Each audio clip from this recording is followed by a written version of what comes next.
नमस्कार दोस्तों। राजस्थान का इतिहास जानने के मुख्य स्रोतों में पिछले वीडियो में पुरालेख स्रोत के बारे में हमने पढ़ा था, जिसमें हमने पढ़ा था कणस्व का अभिलेख के बारे में। अब आगे 17वां है शंकर घटा का अभिलेख। 713 ईस्वी का ये लेख शंकर घटा चित्तौड़ नामक स्थान पर स्थित है, जो संस्कृत भाषा में है। इस लेख में राजा मानभंग या मानमोरी को गगनचुंबी प्रासादों, वापियों एवं मंदिरों का निर्माता बताया गया है। चित्तौड़ स्थित प्राचीन सूर्य मंदिर को भी इन्हीं निर्माणों की कड़ी माना जाता है। यह सूर्य मंदिर उस समय का एकमात्र निर्माण है जो अभी तक विद्यमान है।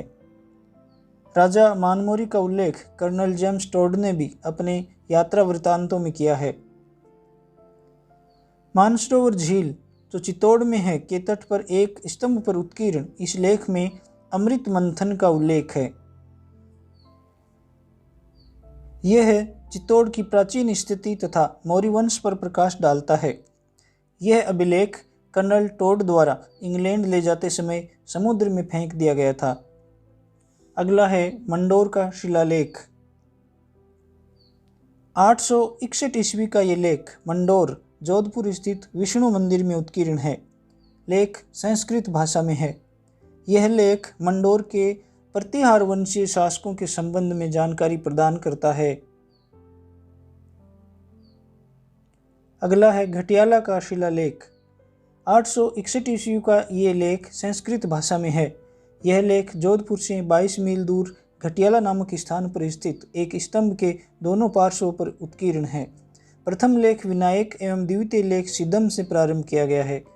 प्रथम लेख में कुकुक नामक प्रतिहार शासक की न्यायप्रियता, वीरता, राजनीतिक वैभव, पुष्प प्रेम, गुरु भक्ति, कृतज्ञता, सदचरित्रता आदि गुणों का उल्लेख मिलता है। कुकुक के बारे में ये भी वर्णित है कि उसने घटियाला प्रदेश को मारवाड़ के अभीरों से मुक्त करवाया तथा सड़कें, भवन, बाजार आदि का निर्माण करवाकर इसे एक व्यवस्थित नगर के रूप में आबाद किया। द्वितीय लेख में ब्राह्मणों की एक जाति मग ब्राह्मणों का उल्लेख है। मारवाड़ में इन्हें शाकद्वीपीय ब्राह्मणों के नाम से जाना जाता था। यह इस बात का भी सूचक है कि वर्ण विभाजन की प्रवृत्ति भी विद्यमान थी। इस क्षेत्र में ये लोग ओसवालों के आश्रित के रूप में रह रहे थे। यह ब्राह्मण जैन मंदिरों में भी पूजा संपन्न करवाते थे। यहाँ इन्हें सेवक कहा जाता था।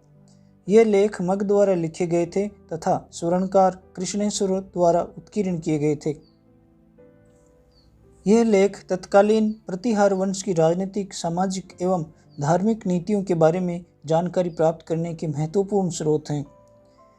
घटियाला के दो अन्य लेख 861 ईस्वी के ही ये लेख घटियाला जोधपुर में मिले हैं। यह लेख मराठी में पद्य में लिखे हैं तथा संस्कृत में आशय स्पष्ट किया गया है। इस लेख में एक विद्वान ब्राह्मण हरिश्चंद्र के बारे में बताया गया है। इसके दो पत्नियां थीं, जिसमें से एक ब्राह्मण कुल से तथा दूसरी क्षत्रिय कुल से थी। हरिश्चंद्र को प्रतिहार वंश का जनक माना गया है। इसका संभावित काल 597 ईस्वी माना गया है। हरिश्चंद्र के उत्तराधिकारी रजिल, नरभट्ट तथा नागभट्ट थे। नागभट्ट एक प्रतापी शासक था। कालांतर में प्रतिहारों का शासन मुंगेर, मलदेश सहित अन्य प्रदेशों तक विस्तारित हो गया था। इस अभिलेख से प्रतिहारों की नामावली व उपलब्धियों के बारे में महत्वपूर्ण जानकारी प्राप्त होती है, जो ऐतिहासिक दृष्टि से अत्यंत महत्वपूर्ण है। अगला है प्रतापगढ़ का अभिलेख। 946 ईस्वी का यह लेख प्रतापगढ़ में मिला है, जो 10वीं सदी की नागरी लिपि में संस्कृत भाषा में लिखित है। इस लेख में भर्तृहट्ट द्वितीय के शासनकाल का उल्लेख है। भर्तृहट्ट सूर्य के उपासक थे। इंद्र राजादित्य देव नामक सूर्य मंदिर को पलाशकुपी का ग्राम स्थित बबुली का खेत दान में दिया गया। इस लेख से ये भी पता चलता है कि उस समय खेतों का नाम खेत के समीप स्थित वृक्ष के नाम पर रखा जाता था। लेख में वर्णित बबूली का खेत का नाम खेत में स्थित बबूल के वृक्ष के नाम पर रखा गया है। इसी तरह आम, वट, इमली आदि वृक्षों के नाम पर खेतों के नाम रखने के प्रमाण भी मिले हैं। ओसियां का शिलालेख। 956 ईस्वी का ये लेख ओसियां जोधपुर में मिला है, जो संस्कृत भाषा में है। इस लेख में वत्सराज को रिपुदमन की संज्ञा दी गई है तथा उसकी समृद्धि का वर्णन किया गया है। इस क्षेत्र में समाज को ब्राह्मण, क्षत्रिय, वैश्य एवं शूद्र 4 वर्णों में विभाजित बताया गया है। अगला है चित्तौड़ का शिलालेख। 971 ईस्वी का ये लेख चित्तौड़ में मिला, जो वर्तमान में अहमदाबाद के भारतीय मंदिर में संरक्षित है। यह लेख संस्कृत भाषा में है। इसमें कुल 78 श्लोक हैं। इस लेख में मुख्यतः राजा भोज एवं उनके उत्तराधिकारियों का वर्णन है। इसमें राजा नरवर्मा का भी उल्लेख है, जिसके समय यह लेख लिखा गया था।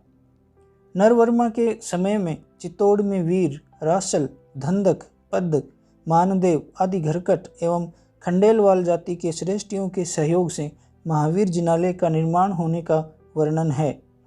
नरवर्मा ने भी इस प्रासाद के लिए 2 पारुथ मुद्रा दान दी थी। इस शिलालेख के 75वें श्लोक में देवालयों में स्त्री प्रवेश निषिद्ध बताया गया है।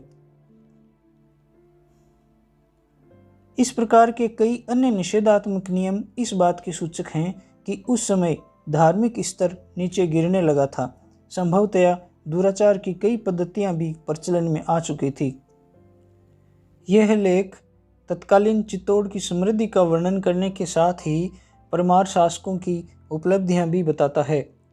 अगला है आहड़ का देवकुली का लेख एवं आहड़ का शक्ति कुमार अभिलेख। 977 ईस्वी के ये दोनों अभिलेख आहड़ उदयपुर से प्राप्त हुए हैं। इन लेखों की भाषा संस्कृत है।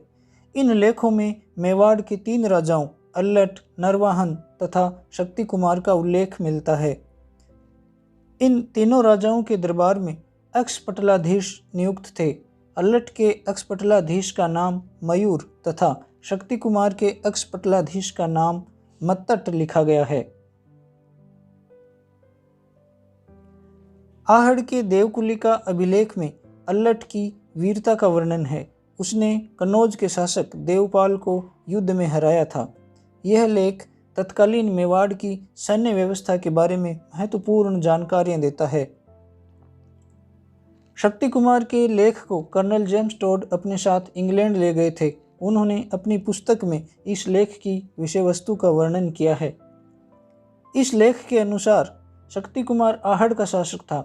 उसके शासनकाल में यहाँ विपुल वैभवशाली वैश्य संप्रदायों के लोग निवास करते थे। इस लेख में अल्लट की रानी हरिये देवी को होण राजा की पुत्री बताया है तथा उसके द्वारा हर्षपुर गांव बसाने का भी उल्लेख है। इस लेख में गुहदत्त से लेकर शक्ति कुमार तक की वंशावली का उल्लेख है, जो मेवाड़ के प्राचीन इतिहास को जानने में बहुत सहायक है। झालरापाटन का लेख। 1086 ईस्वी का ये लेख सर्वसुख्या कोठी झालरापाटन में उत्कीर्ण है। लेख संस्कृत भाषा में है। इस लेख को पंडित हरसुख ने उत्कीर्ण किया था। इस लेख में राजा उदयादित्य का उल्लेख है। उसे राजा भोज परमार का संबंधी बताया गया है।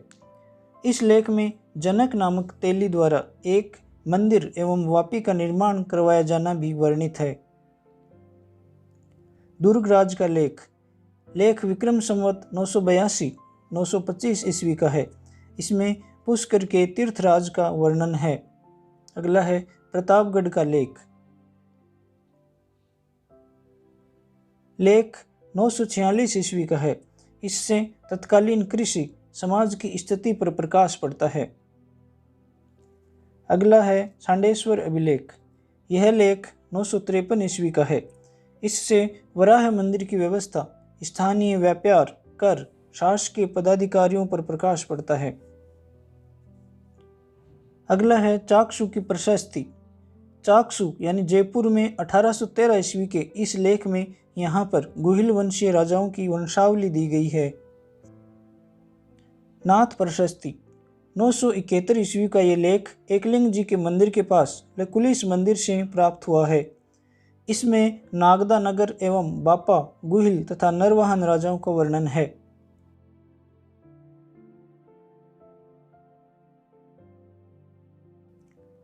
हर्षनाथ की प्रशस्ति। हर्षनाथ सीकर के मंदिर की ये प्रशस्ति 973 ईस्वी की है। इसमें मंदिर का निर्माण अल्लट द्वारा किए जाने का उल्लेख है। इसमें चौहानों के वंशक्रम का उल्लेख है। किणसरिया लेख। यह लेख 999 ईस्वी का है। पर्वतसर नागौर तहसील के किणसरिया गांव में कैवाई माता के मंदिर में उत्कीर्ण इस अभिलेख में देवी की स्तुति के अलावा चौहान वंश की प्रशस्ति वर्णित है। प्रशस्ति का लेखक गौड़ कायस्थ महादेव था। अगली प्रशस्ति है अर्थुणा के शिव मंदिर की प्रशस्ति। 1079 ईस्वी का यह लेख अर्थुणा बांसवाड़ा के शिवालय में उत्कीर्ण है। इस अभिलेख में बागड़ के परमार नरेशों का अच्छा वर्णन है। अल्हण देव का किराडू का लेख। 1152 ईस्वी का यह लेख किराडू बाड़मेर के शिव मंदिर में संस्कृत में उत्कीर्ण है। इस लेख में परमारों की उत्पत्ति वशिष्ठ के आबू यज्ञ से बताई गई है। बिजोलिया का शिलालेख। यह लेख विक्रम संवत 1126 फरवरी 1170 ईस्वी का है। यह लेख बिजोलिया गांव के पार्श्वनाथ मंदिर के पास एक चट्टान पर उत्कीर्ण है। यह शिलालेख जैन श्रावक लोलाक द्वारा बनवाया गया था। इसका रचयिता गुणभद्र था। लेख संस्कृत भाषा में है और इसमें 13 पद्य हैं।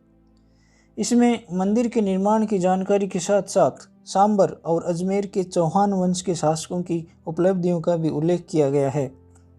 इसमें सांबर व अजमेर के चौहानों को वत्स गोत्रीय ब्राह्मण बताते हुए उनकी वंशावली दी गई है।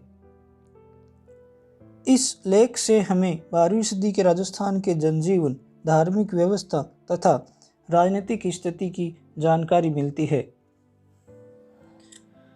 चीरवे का शिलालेख। यह लेख विक्रम संवत 1330 यानी 1273 ईस्वी का है। यह लेख उदयपुर से 8 मील दूर चीरवा गांव के मंदिर के बाहरी द्वार पर लगा हुआ है। इस लेख में 36 पंक्तियों एवं नागरी लिपि में उत्कीर्ण 51 श्लोक हैं। इसमें मेवाड़ के गुहिल वंशी राणाओं बापा, पदम सिंह, तेज सिंह तथा महाराणा समर सिंह के समय तक उपलब्धियों का उल्लेख मिलता है।